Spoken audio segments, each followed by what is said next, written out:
Hello dear students. हम जो है न्यूमेरिक एनालिसिस में डिवाइडेड डिफरेंस की थ्योरम कर रहे थे। हम 3 थ्योरम कर चुके हैं और ये लास्ट थ्योरम है विभाजित अंतर की। आज जो है हम ये लास्ट थ्योरम करा रहे हैं। तो देखिए लास्ट थ्योरम क्या है। एनवा विभाजित अंतर n+1 क्रम की दो सारणिकों के भागफल के रूप में व्यक्त किया जा सकता है। क्या मतलब हुआ इसका कि nth जो डिवाइडेड डिफरेंस है उसको n+1 क्रम, मतलब जब n है तो उससे एक ज्यादा, n+1 क्रम के दो सारणिकों के भागफल के रूप में व्यक्त किया जा सकता है। जैसे मान लीजिए आपका फर्स्ट डिवाइडेड डिफरेंस है। इसका मतलब क्या हुआ, जैसे फर्स्ट डिवाइडेड डिफरेंस है तो फर्स्ट डिवाइडेड डिफरेंस को दो सारणिकों का भागफल के रूप में व्यक्त कर सकते हैं, दो सारणिकों के भाग के रूप में व्यक्त कर सकते हैं, और उन सारणिक का ऑर्डर जो है वो क्या होगा, 2 होगा। ठीक है ना। इसी तरह से सेकेंड डिवाइडेड जो डिफरेंस होगा उसको दो सारणिकों के भागफल के रूप में व्यक्त कर सकते हैं और उनका जो क्रम होगा वो थर्ड ऑर्डर का होगा। समझ गए, एक ज्यादा जो है ऑर्डर का होता है। इसी तरह से यदि थर्ड डिवाइडेड डिफरेंस ज्ञात करेंगे तो उसको दो सारणिकों के भाग के रूप में व्यक्त कर सकते हैं और उन सारणिक का जो ऑर्डर होगा, उसका जो क्रम होगा वो 4 होगा। ठीक है ना। तो अब इसका प्रूफ देखें। सबसे पहले हम फर्स्ट डिवाइडेड डिफरेंस निकालेंगे और ये सिद्ध करेंगे फर्स्ट डिवाइडेड डिफरेंस को दो सारणिकों के भागफल में लिखा जा सकता है और उनका ऑर्डर 2 होगा। इसी तरह फिर सेकेंड डिवाइडेड डिफरेंस निकालेंगे, थर्ड निकालेंगे और फिर उनको देख करके हम ये बता देंगे कि nth डिवाइडेड डिफरेंस को दो सारणिकों के भागफल के रूप में व्यक्त किया जा सकता है और उनका जो क्रम होगा, उनका जो ऑर्डर होगा वो n+1 होगा। तो सबसे पहले अपन फर्स्ट डिवाइडेड डिफरेंस निकालें। चर x0 तथा x1 के लिए fx का प्रथम विभाजित अंतर फर्स्ट डिवाइडेड डिफरेंस ज्ञात कर रहा हूं और आर्गुमेंट ले रहा हूं x0 x1। तो फर्स्ट डिवाइडेड डिफरेंस की परिभाषा आप जानते हैं, तो बाय डेफिनेशन में इसको ये लिख सकता हूं fx1 minus fx0 upon x1 minus x0।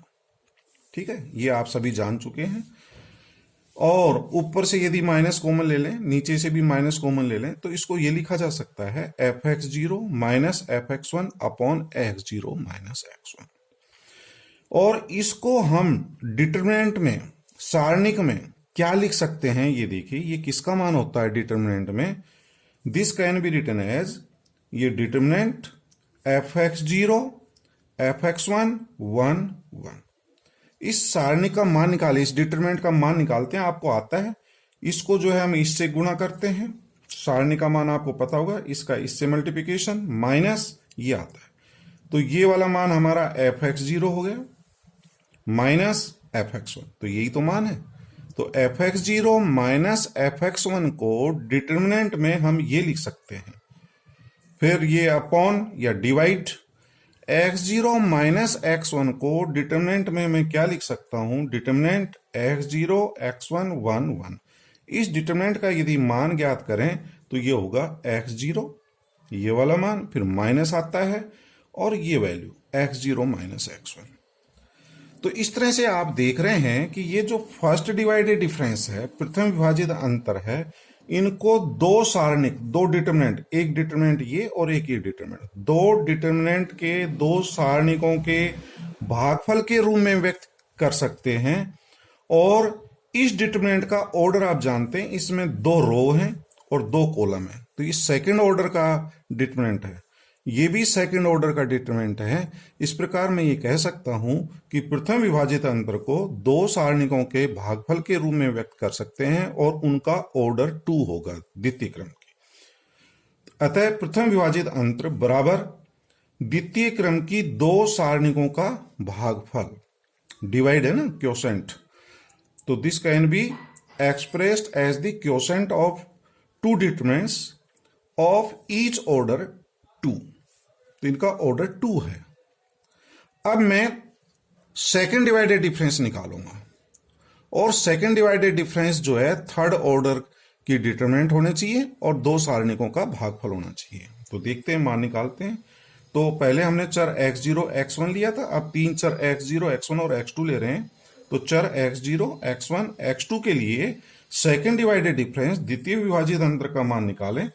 तो डेफिनेशन से आप जानते हैं कि x0 को छोड़ देते हैं f x1 x2, फिर माइनस लास्ट का मान छोड़ देते हैं f x0 x1 upon x2 minus x0, last minus first, ये आ जाता है। तो 1 अपॉन x2 माइनस x0, ये हमारा फर्स्ट डिवाइडेड डिफरेंस है। तो फर्स्ट डिवाइडेड डिफरेंस की परिभाषा से मैं इसका मान लिख सकता हूं fx2 minus fx1 upon x2 minus x1, फिर माइनस, इसी तरह से ये भी आपका फर्स्ट डिवाइडेड डिफरेंस है, इसको लिख सकता हूं fx1 minus fx0 upon x1 minus x0। इनको अलग अलग कर लेना, इसको अपन सिंप्लीफाई करेंगे, और ये अपन पहले सिंप्लीफाई कर चुके हैं। आपको ध्यान हो तो एक थ्योरम में अपन ने ये किया था, जिसमें सिमेट्रिक वाला जो थ्योरम थी उसमें अपन ये इसका मान निकाल चुके हैं। तो इसको हल करने पर ये मान प्राप्त होगा fx0 अपॉन x0 में से माइनस होगा तो x0 minus x1 into x0 minus x2, फिर प्लस fx1 की टर्म आएगी। तो fx1 की टर्म एक यहां पर है, एक fx1 की टर्म ये है। इन दोनों को हल करने के बाद में क्या प्राप्त होगा fx1 अपॉन, जब आप fx1 की टर्म लिख रहे हैं तो x1 में से माइनस करना है, तो x1 minus x0 x1 minus x2, फिर प्लस fx2 अपॉन x2 में से माइनस कर देंगे तो x2 minus x0 into x2 minus x1। ठीक है, तो इसको हल करने से हमारा ये मान प्राप्त हो रहा है fx0 अपॉन x0 में से माइनस करके लिखना है, प्लस fx1 अपॉन x1 में से माइनस आता है, plus fx2 upon x2 minus x0 x2 minus x1, जिसमें अपन ने ये सिद्ध किया था कि विभाजित अंतर का जो मान प्राप्त होता है वह इन आर्गुमेंट पर निर्भर नहीं करता है, इन आर्गुमेंट के क्रम पर निर्भर नहीं करता है, अर्थात इन आर्गुमेंट से स्वतंत्र होते हैं। तो मतलब इनको आप किसी भी क्रम में लिखें, x0 को बीच में लिखें या कहीं पर भी लिखें, इसका मान सदैव ये प्राप्त होता है। ये वाली थ्योरम अपन ने सिद्ध की थी, उसमें ये मान अपन ज्ञात कर चुके हैं, तो ये मान आ जाएगा हल करने पर। ठीक है, इसको मैं क्या लिख सकता हूं, देखिए fx0 अपॉन, ये तो एज इट इज लिख दिया, प्लस ये fx1, इनको जो है मैं x1 माइनस x0 को मैं लिख रहा हूं x0 minus x1 into x1 minus x2, minus बाहर ले लेना, ये x0 माइनस x1 हो जाएगा, प्लस fx2। इसको क्या लिखूंगा मैं, x0 माइनस x2 लिखा है, और इसको लिखा है x1 माइनस, इधर से माइनस कॉमन ले लेना, इसमें से माइनस, वो माइनस माइनस प्लस हो जाएगा, ये आ जाएगा। तो ये लिखना कोई जरूरी नहीं है, लेकिन मैंने इस तरह से लिख दिया जिससे आपको एलसीएम निकालने में सुविधा हो जाए। तो आप देखिए क्या क्या फैक्टर है, x0 माइनस x1 है, x0 माइनस x2 है, और एक फैक्टर है x1 माइनस x2। इनका लघुत्तम, इनका एलसीएम ले लें, सभी फैक्टर लिख देना, x0 minus x1, x0 minus x2, x0 minus x1 अपन ने लिख दिया, x1 माइनस x2, ये x0 माइनस x2 आ चुका है, x1 माइनस x2। एलसीएम लेकर के इसको आपको क्या करना है, हल करना है। ठीक है, एलसीएम आ गया, इस एलसीएम को इस एलसीएम से डिवाइड कर दें तो ये वाला फैक्टर है, एक ये वाला फैक्टर है, ये दो फैक्टर तो हैं, ये वाला जो है x1 माइनस x2 से मल्टीप्लाई कर दें, फिर माइनस, जो फैक्टर नहीं है उससे इसको गुणा कर दें, x0 माइनस x1 है, x1 माइनस x2 भी है, तो x0 माइनस x2 से मल्टीप्लाई कर दिया, प्लस इसमें कौन सा फैक्टर उपस्थित नहीं है, x0 माइनस x2 है, x1 ये वाला नहीं है, तो x0 माइनस x1 से इसको मल्टीप्लाई कर दें। ठीक है, तो समझ गए होंगे स्टूडेंट्स, इसका एलसीएम लेकर के आप हल करेंगे तो ये मान प्राप्त होगा। ठीक है, अब स्टूडेंट्स इसको डिटरमिनेंट के रूप में क्या लिख सकते हैं, वो मैं इसका मान ज्ञात करूंगा। ठीक है, इसको क्या लिखा जा सकता है वो देखें। तो second divided difference equals to, ये जो मान आया था, ये वाला जो मान है, इसको सारणिक के रूप में क्या लिख सकता हूं। एक तो fx0 है, एक fx1 है, एक fx2 है। तो फर्स्ट रो हमने ये ले ली, fx0, fx1, fx2। ठीक है, और सेकंड रो में जो चर हैं हमारे x0, x1, x2 ले रहा हूं और 1 1 ले रहा हूं। तो यदि इस सारणी को मैं खोलूं तो यही मान प्राप्त होगा। तो देख लेते हैं एक बार सिंप्लीफाई करके। इस सारणी को यदि खोलें, डिटरमिनेंट को खोलें, डिटरमिनेंट आप सभी को सिंप्लीफाई करना आता होगा। तो fx0, तो ये कॉलम छोड़ देते हैं, ये पंक्ति छोड़ देते हैं, और फिर ये डिटरमिनेंट बचती है। इस डिटरमिनेंट का मान आएगा x1 माइनस x2। तो fx0 किससे मल्टीप्लाई हो रहा है, x1 माइनस x2। तो यही तो मान आ रहा है, fx0 into x1 minus x2। आगे का मान यदि ज्ञात करें तो ये क्या होगा, ये अपना फर्स्ट इससे फिर ये वाला मान आएगा। ये देखिए आपका फर्स्ट रो है, सेकंड कॉलम है, प्रथम पंक्ति और द्वितीय स्तंभ है, तो ये इसका मान माइनस में आता है। ठीक है, तो माइनस ऑल्टरनेट पॉजिटिव नेगेटिव आते हैं, आपको पता है। ये पॉजिटिव, ये नेगेटिव, ये पॉजिटिव, ये नेगेटिव, इस तरह से ये पॉजिटिव। तो आप देख लें कि वो चर जो है कौन सी पंक्ति में और कौन सा स्तंभ में है, उनको जोड़ के देख लें। ओड है तो माइनस में आएगा, इवन है तो प्लस में। ये जैसे मान लीजिए आपका फर्स्ट रो है, सेकंड कॉलम है, तो first row second column 1 + 2 3, odd आ रहा है इसलिए माइनस में आएगा इसका मान। तो माइनस fx1, ये कॉलम छोड़ देंगे, ये पंक्ति छोड़ देंगे, तो हमारा x0 1, x2 1, तो x0 माइनस x2, तो यही आ रहा है x0 माइनस x2। आगे यदि इसको हल करेंगे तो प्लस fx2 और x0 minus x1, x0 minus x1, तो यही प्राप्त हो रहा है स्टूडेंट्स, देख रहे हैं आप। तो इसको डिटरमिनेंट के रूप में मैं क्या लिख सकता हूं, डिटरमिनेंट के रूप में fx0, fx1, fx2, और सेकंड रो आएगी x0, x1, x2, और लास्ट रो आएगी 1 1 1। ठीक है स्टूडेंट्स, और नीचे का जो मान है ये किस सारणी का मान है, ये जो आ रहा है difference product of x0, x1, x2, ये चर x0, x1, x2 के अंतरों का गुणनफल है। ये इनके x0 minus x1, x0 minus x2, x1 minus x2, इनका गुणनफल है।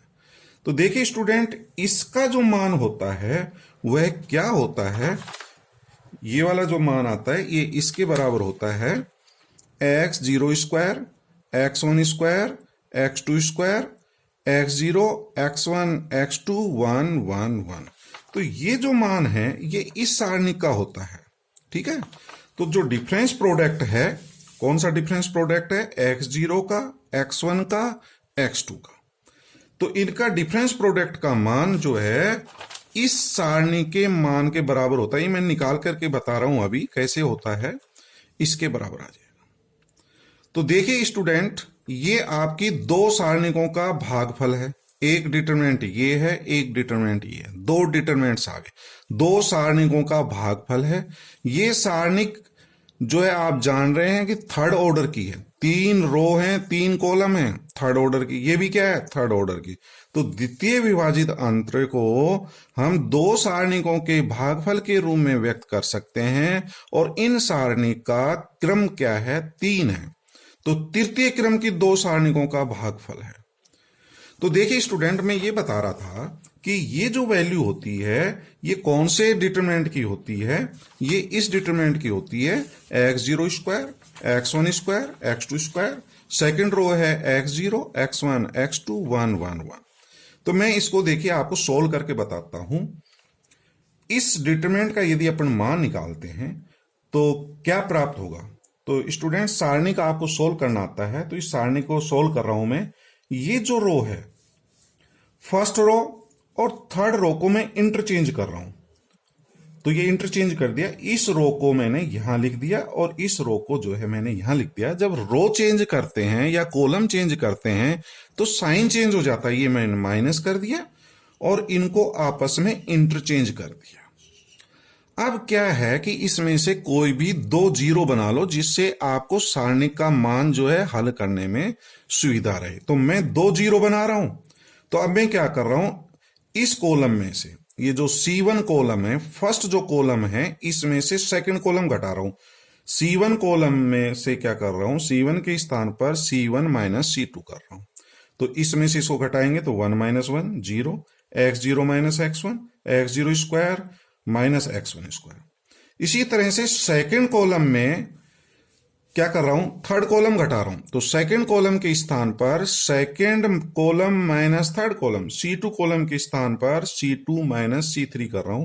तो 1 minus 1 zero, x1 minus x2 और x1 square minus x2 square. ये third column as it is है।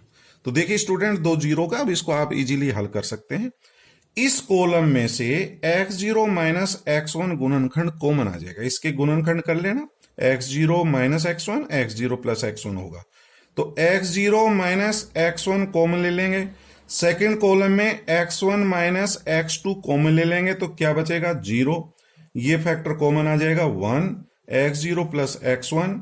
इसी तरह से ये जीरो, ये कॉमन ले लिया 1, और इसके फैक्टर करेंगे तो एक फैक्टर बचेगा x1 प्लस x2, ये एज इट इज। अब इस सारणी को मैं इजीली हल कर सकता हूं, इससे जीरो आएगा, ये जीरो आएगा, तो इससे मान निकाल लेते हैं। फर्स्ट रो थर्ड कॉलम, पहली पंक्ति है, तीसरा स्तंभ है, तो प्लस में आएगा। तो ये पंक्ति छोड़ देते हैं, ये कॉलम छोड़ देंगे, तो इसका इससे गुणा माइनस इसका इससे गुणा, तो ये क्रॉस मल्टीप्लिकेशन होता है, इसका इससे मल्टीप्लिकेशन और इसका इससे मल्टीप्लिकेशन करेंगे तो ये प्राप्त होगा x1 प्लस x2। ये वाला माइनस में आता है, minus x0 minus x1, x1 से x1 कट जाएगा, x2 माइनस x0 आएगा, ये एज इट इज, बाहर माइनस है।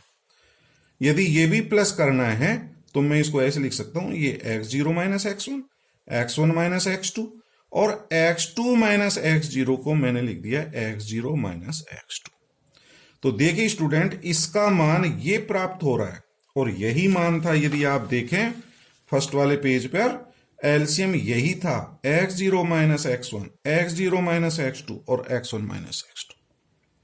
तो इसका जो मान है, ये कौन से सारणी का मान है, ये आपको पता होना चाहिए। ये जो है तीन चरों के अंतरों का गुणनफल है। तीन चर कौन कौन से हैं, x0, x1, x2, इन चरों के अंतर का गुणनफल है। Difference product of x0, x1, x2 है, तीन चरों का है। तो ये जो मान है, मैं इसको इस तरह से लिख सकता हूं, जब तीन चर होते हैं, तीन चर कौन कौन से हैं, x0, x1, x2, तो ये आपका स्क्वायर आएगा, फिर ये घटते हुए चलेंगे, x0 फिर x1, x2, और फिर ये जो है आपका 1, 1, 1 आएगा। समझ गए? तो ये आपको परीक्षा में हल करने की जरूरत नहीं है, ये वाला पार्ट, इसको एग्जाम में हल करने की जरूरत नहीं है। मैंने तो सिर्फ ये बताया है कि इस सारणी का मान क्या होता है। तो इस सारणी का मान जो है ये प्राप्त होता है। तो सेकेंड डिवाइडेड डिफरेंस को आप दो सारणिकों के भागफल के रूप में व्यक्त कर सकते हैं और इनका ऑर्डर है थर्ड ऑर्डर की दो सारणिकों का भागफल। तो अब स्टूडेंट मैं एक डिवाइडेड डिफरेंस का मान और निकाल रहा हूं, तो वो देखिए, पुनः चरों x0, x1, x2 तथा x3 के लिए थर्ड डिवाइडेड डिफरेंस का मान निकाल रहा हूं, f x0, x1, x2, x3। तो थर्ड डिवाइडेड डिफरेंस में आप जानते हैं चार चर होते हैं, फर्स्ट वाला छोड़ देते हैं डेफिनेशन में, तो f x1, x2, x3 minus last छोड़ देते हैं f x0, x1, x2 divided by third minus first x3 में। तो स्टूडेंट्स, इसको अपन यदि हल करें, इसका मान सेकंड डिवाइडेड डिफरेंस है, ये सेकंड डिवाइडेड इनका मान रखें और इसको हल करें तो क्या प्राप्त होगा। इनको हल करने की जरूरत नहीं है, आप डायरेक्ट मान लिखिए जैसे पहले अपन ने लिखा था। तो इसकी वैल्यू क्या प्राप्त होगी, fx0 अपॉन क्या आएगा, fx1 अपॉन fx2 अपॉन और fx3 अपॉन। तो fx0 अपॉन क्या प्राप्त होगा, x0 में से घटा करके इसको हल करने से ये मान प्राप्त होगा fx0 अपॉन x0 में से माइनस कर देना x0 minus x1, x0 minus x2, x0 minus x3, फिर प्लस fx1 अपॉन x1 में से माइनस होगा x1 minus x0, x1 minus x2, x1 minus x3, फिर प्लस fx2 x2 में से माइनस करके लिख देना, प्लस fx3 x3 में से माइनस करके आएगा x3 minus x0, x3 minus x1, x3 minus x2। तो अब आपको क्या करना है स्टूडेंट्स, इनके एलसीएम लेकर के हल करना है। तो इनके एलसीएम क्या प्राप्त होंगे वो आप देखें, इनको सोल्व कर लेना और इनको सोल्व करने पर इनके एलसीएम ये प्राप्त होंगे students x0 minus x1, x0 minus x2, x0 minus x3। x0 में से घटा के लिख दिया, फिर x1 में से देखें x1 minus x2, x1 minus x3 और एक फैक्टर बचेगा x2 माइनस x3। तो ये एलसीएम आएगा। ये एलसीएम आप इनको सिंप्लीफाई करके ये इस तरह से लिख सकते हैं fx0 अपॉन ये, इनको थोड़ा सिंप्लीफाई कर लेना x0 में से घटा करके x1 में से और x2 में से इस तरह से fx1 अपॉन इसको मैंने x1 माइनस x0 को x0 माइनस x1 लिख दिया, जिससे आपको एलसीएम लेने में सुविधा रहेगी, कोई माइनस प्लस की गड़बड़ नहीं होगी। x1 minus x2, x1 minus, इसको क्या लिखेंगे x0 माइनस x2 लिखना, इसको x1 माइनस x2 लिखना, ये ऐसे कैसे लिख लेना, इसको क्या लिखना x0 माइनस x3 लिखना, इसको x1 माइनस x3 लिखना और इसको x2 माइनस x3 लिखना। फिर क्या है, एलसीएम लेंगे तो आपको दिक्कत नहीं होगी। तो ये एलसीएम आ जाएगा। इस एलसीएम से मैं इसको डिवाइड करूं तो x0 माइनस x1 फैक्टर है, x0 माइनस x2 भी है, x0 माइनस x3 भी है।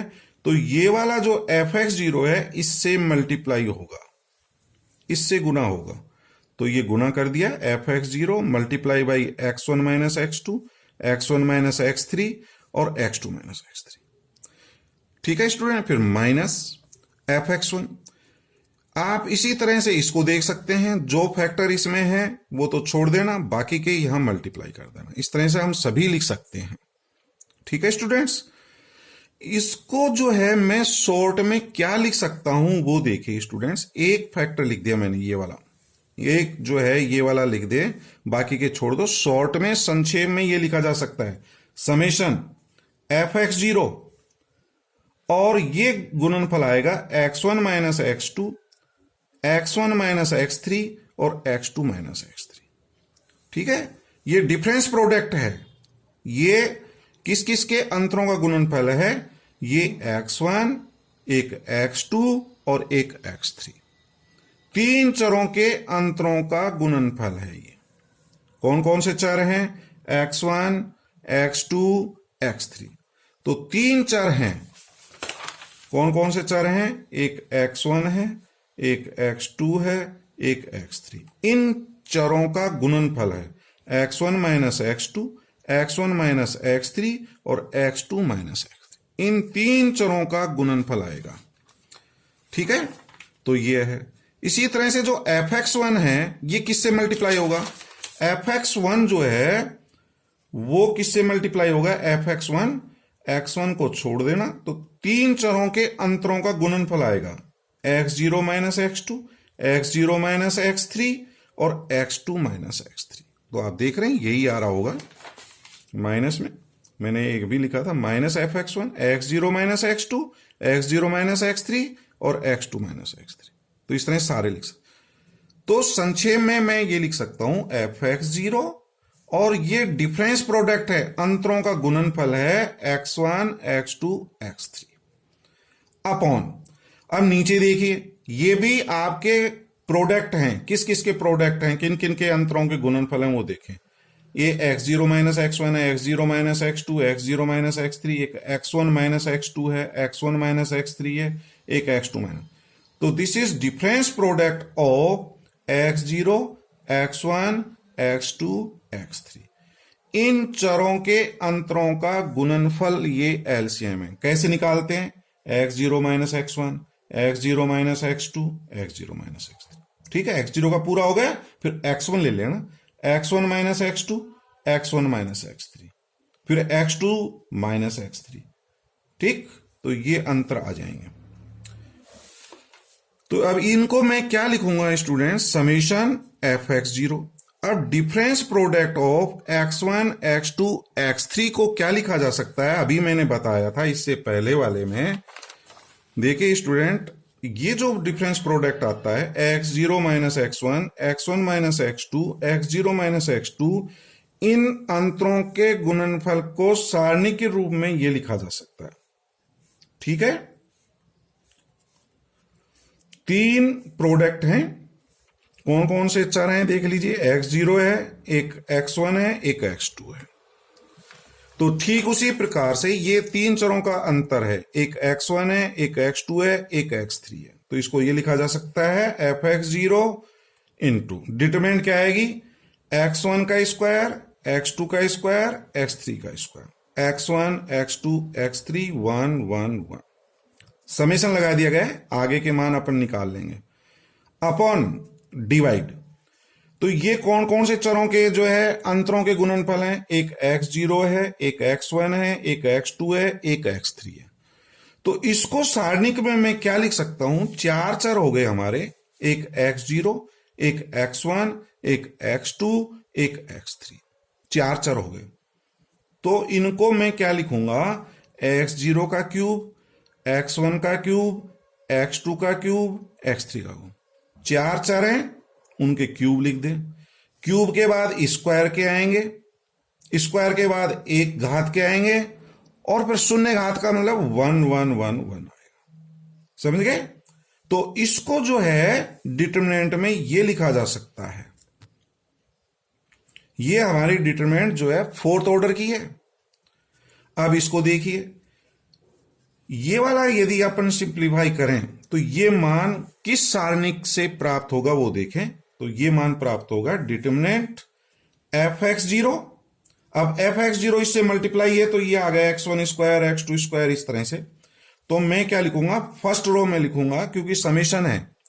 इसको पूरा यदि अपन लिखेंगे तो एक fx0 आएगा, अगले वाले में एक में fx1 आ रहा है, फिर fx2 आ रहा है, fx3 आ रहा है। तो fx0 जो है इससे मल्टीप्लाई है, तो fx0 के नीचे अपन लिख देंगे, ये स्क्वायर्स आ रहे हैं तो स्क्वायर के टर्म आ जाएंगे, x0 square, x1 square, x2 square, x3 square. फिर इसको जो है अपन क्या लिखेंगे नीचे? ये पावर 2 आ रही है तो इसके नीचे आ जाएगा 1, x0, x1, x2, x3, 1 1 1। देखिए एक बार इसको सिंप्लीफाई करके देखिए, fx0 आ जाएगा तो ये पंक्ति छोड़ देंगे, ये कॉलम छोड़ देंगे, तो fx0 इस सारणिक से मल्टीप्लाई होगा, तो यही तो आ रहा है। fx1 माइनस में आएगा, ये है first row second column, minus fx1, ये आपका कॉलम छोड़ देंगे, ये पंक्ति छोड़ देंगे, तो ये डिटरमिनेंट आएगी, ये वाली जो है प्राप्त होगी x0 square, x2 square, x3 square. तो समझ गए होंगे, इसको सारणिक में ये लिखा जा सकता है, अपॉन में ये। तो स्टूडेंट ये कौन से ऑर्डर की डिटरमिनेंट है? आप देख रहे हैं ये फोर्थ ऑर्डर की डिटरमिनेंट है। ये कौन से ऑर्डर की है? फोर्थ ऑर्डर की डिटरमिनेंट है। तो आपका ये जो हमारा थर्ड डिवाइडेड डिफरेंस है, इसको दो सारणिकों के भागफल में लिख सकते हैं और उनका क्रम क्या होगा? फोर्थ होगा, चतुर्थ क्रम की। तो तृतीय विभाजित अंतर चतुर्थ क्रम की दो सारणिकों का भागफल है। तो अब आपने स्टूडेंट देखा, फर्स्ट डिवाइडेड डिफरेंस जो है सेकंड ऑर्डर की दो सारणिकों का भागफल आ रहा है। Second divided difference third order की दो सारणिकों का भागफल आ रहा है।